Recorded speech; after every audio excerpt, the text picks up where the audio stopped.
Folks, welcome back, Stacks and Setbacks. So this is going to be a really quick video of me taking the body off this frame. So the frame is now sold, and I just thought I'd do a video of it coming off, and I sort of get underneath. We have a bit of a look around, show you the lower half of the cab, me seeing it for the first time, sort of up on the hoist and outside of the frame bolted on it. So pretty cool, pretty interesting. Yeah, let's get to it.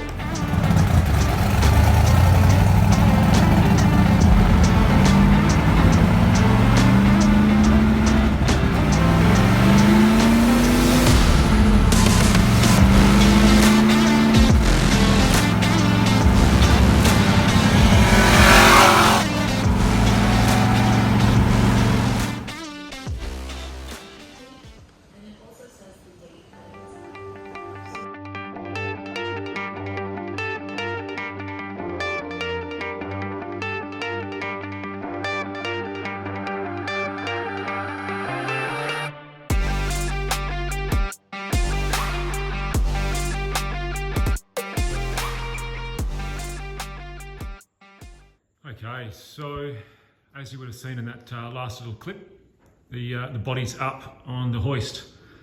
So let's go over the underside. Man, I'm so stoked on this body. Like I've said in previous videos, it just keeps on getting better, to be honest, because I initially thought that, looking at the photos, given that I bought this overseas or bought this from the US, me being in Australia, you can only see obviously photos and videos, but really there were no great underside shots. It did have a lot of, that sort of dark, rusty sort of spots, and it just looked a lot worse. Now this tub, in saying all that, this tub was pretty bad. You would have seen a video. If not, go back to a couple of videos ago, you'd see me, I guess, restoring and weathering this tub. So that's completely rust free now. It's actually ready to go on. So now we're onto the body. Alrighty, so front cab mounts, really good. Even under here, that's surface rust, but there's nothing through it all. Inside, a lot of dirt. There are the bolts there, but yeah, absolutely nothing inside. I've sort of put a torch in there and had a look. This side here is really good as well. No rot whatsoever. So underneath here, we've got a lot of tar, so there's a lot of black spots, which does look like rust at first glance, but it's just, like, I'm assuming that's tar. So, you can see the galvanizing coming through with the red oxide undercoat, sorry. Sort of wearing off, and then the galvanizing coming through. But yeah, check this out. It's just dry as. We've got some spots of surface rust, but nothing bad, nothing through. They just need a bit of rust treatment. And just mint. Now the only two spots in the whole truck that I need to weld, just showing you under here, again, surface, bit of dirt, but yeah, really bang on. So like I said, yeah, two cab corners that need to be done. I've got them here. I've got an inner from Carolina Classics, and I've got an outer from Dennis Carpenter. So we'll just do this other side. Again, driver's cab corner, shot in and out. Let's just do a quick rip around of under here. Like I said, just a lot of galvanizing coming through. So happy that these guys, that Ford galvanized these trucks, right? Because otherwise, can you imagine if they weren't? They'd be just all completely rusted out, like most of the roofs. Yeah, there you go, all done. Now the other thing too, initial thoughts on the floor. I'm not sure if I can actually get up here right now, but I've actually, looks like I may have stood in there. But the floor itself on the driver's side, it was quite superficial, a lot of surface rust, really dark, looked really crunchy, but yeah, it's good. I sanded it back, or wire wheeled it, gave it a rust treatment, which I used. I'm in Australia, but I think KBS is actually in the States now. So this is an Australian product, but Rust Blast. You spray it on, leave it on, keep it wet for the whole time you're leaving it on. So always have it moist and wet. And then when you're happy with the result, you then wash it off with just clean water, and then just reapply if there's stubborn rust. Works a treat, works awesome actually. So I hit it with that, then I put some red oxide on it. There's a bit of pitting sort of around this here. I'll show you better when I get this off the hoist, but I'm just going to put some filler on that little bit of pitting, and you know, sand it of course, and then I'll hit it with some springtime yellow. So this interior is going to be pretty.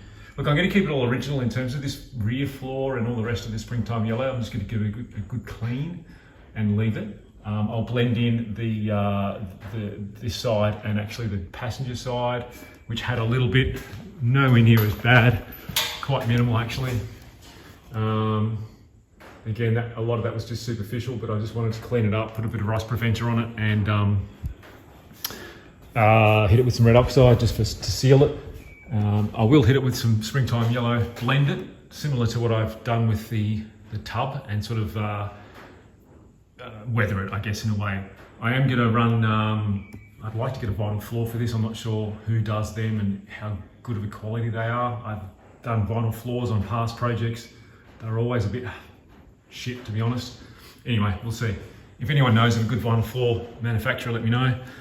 There's a lot of etch primer that I've done. I've gone through all of the little spots of surface rust on the whole truck, including the roof. The roof, again, was just, it was so good. No welding whatsoever on the roof. So I'm really stoked on that. You know, these are, again, surface rust, but just really good. You know, I'm very lucky. I'm very fortunate, you know, that it's a 67, that it's a crew cab, and it's got, you know, no rust in it.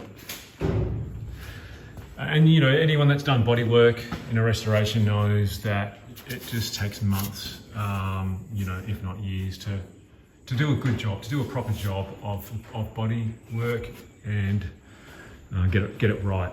And I like to do things properly. So yeah, that etch primer is just to cover up the spots of rust. Now I did actually hit those spots of rust with that KBS as well before I hit it with the etch primer. So that was just to seal it. So what I'm going to do now is I'm going to actually set myself up and I'm going to start cutting these out. Now I did put the Dennis Carpenter replacement panel up and had a quick look. Look, it's not too bad. It's pretty good. That little fold up there, I don't think it's going to be that great, but and even that little join there. So what I'm thinking about doing, let me just put that down, is a little bit of a kink there. It's obviously been hit, but I'll try to straighten that out. So it's not rusted, obviously it's just rusted this bottom section. So I'm actually gonna, let me just zoom out. I'm gonna keep all this original fold because it's really hard to match that in with repops. They're never exactly the same. So I'm gonna actually just cut it probably just across here, to be honest.